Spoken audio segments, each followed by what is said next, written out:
Mapa Semana Santa Mano, ordinaryong araw ang pagbebenta ng laman. Ititigil na ng Manila Chapa at ng investigador. Panahon na sana ng pagtitika, lalo na't ginugunita ng maraming Pilipino ang Kwaresma. Pero sa isang mall sa lungsod ng Manila, sa halip na mangilay-ngilay, abay, nadaragdagan pa ang mahalay. Kasama ang Manila Social Welfare and Development at Manila City Hall Public Assistance Office.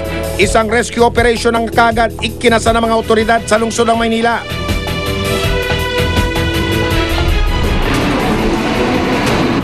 Sa loob ng mall, unang dumiretso ang isang grupo ng mga operatiba. Nagmatsyag sila sa galaw ng mga tao sa lugar.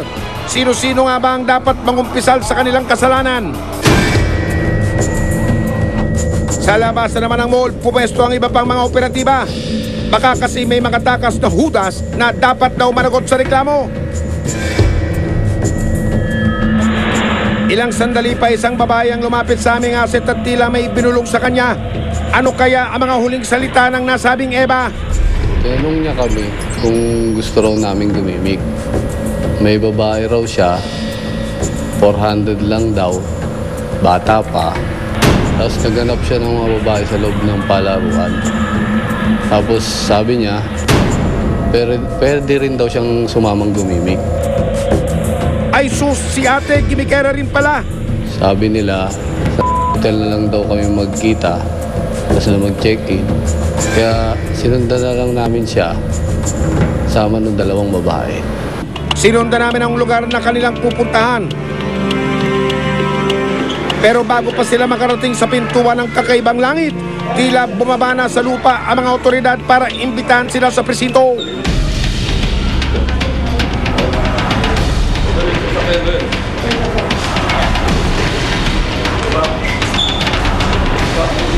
Sa isang bahagi ng mall, isa bang asset ang inalok kumano ng itinuturong bugaw. Menor de edad pa ang dalagang ibinibida. Kagad na pumasok sa eksena ang mga kasama naming operatiba.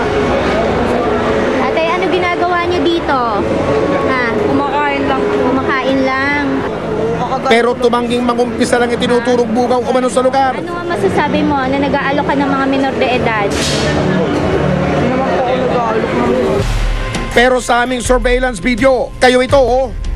Huwag na pong mag-deny dahil baka lalong bumigat ang kasalanan ninyo. Ang mga social worker naman ng Maynila nag-ikot sa mall para imbitahan ng ilang pang kabataang babae at lalaki na manoy nasa bingit ng pagkapariwara. Sinikap namin hingin ang paliwanag ng mga gwardya ng mall pero abot langit ang pagtanggi nilang magpaunlak ng panayam. Hindi niyo po ba napapansin yung mga batang naglalaboy dito? Wala kayo napapansin ng mga pakalat-kalat dito at na mga nagbubugaw? Sir, Kuya Guard, alam niyo po ba na may mga bugawan na nangyayari dito? No-comment po tayo dyan, ma'am. Pero napapansin niyo po? No-comment po naman, no-comment po.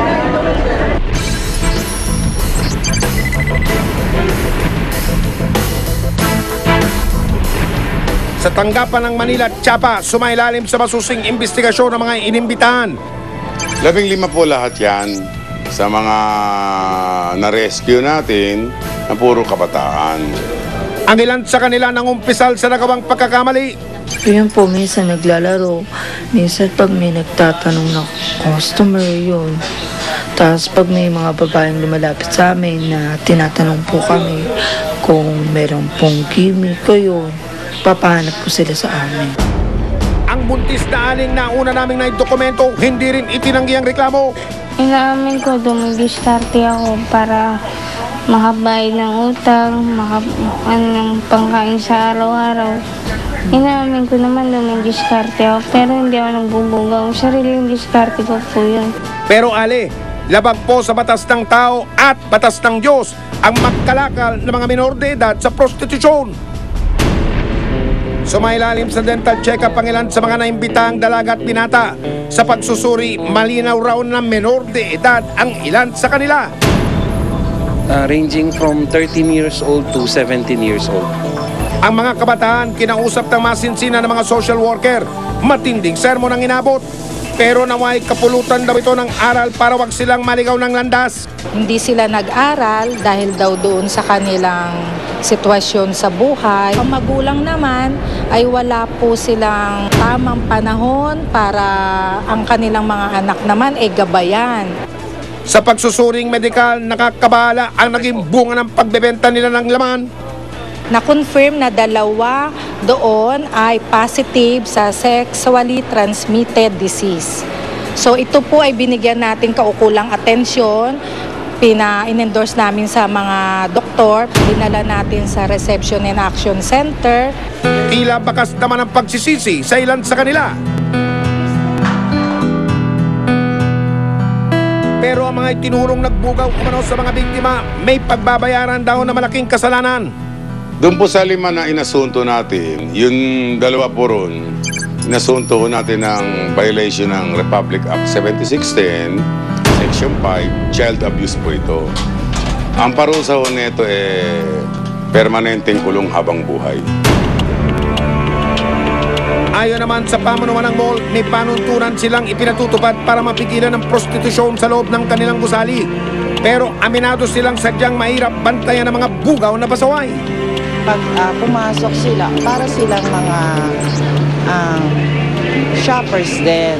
So wala kaming right na mag-ano sa kanila. Nangako naman ang kanilang pamunuan na mas maghihigpit para hindi na maulit na mga pangyayaring ganyan. Yung coordination namin sa police station na pipilitin na magtuloy-tuloy ito para at least mawala na talaga siya.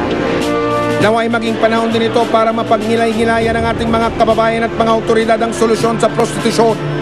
Walang magbebenta ng laman kung walang handang magbayad at walang maglilipa ng bugaw kung ang mga otoridad hindi tatamad-tamad. Susunod, Bunaw, nalalapit na nga ba?